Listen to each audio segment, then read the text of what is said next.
Hello friends, আজকে ছোট্ট একটা মিনি ব্লগ নিয়ে এসেছি। আজকে বাঙালিদের মানে কি নতুন বছর। আজকে বৈশাখ, পয়লা বৈশাখ। তা আমার দিক থেকে সবাইকে শুভ নববর্ষ।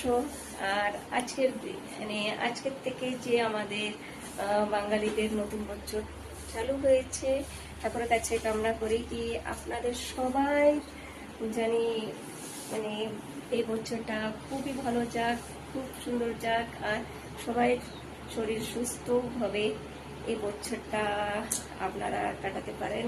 আর খুবই ভালো দিন আজকের দিনটা, মানে কি এত ভালো আমাদের বাঙালিদের জন্য কি আজকের থেকে আমাদের নতুন বছর চালু হয়ে গেছে। তাহলে আমার দিক থেকে সবাইকে শুভ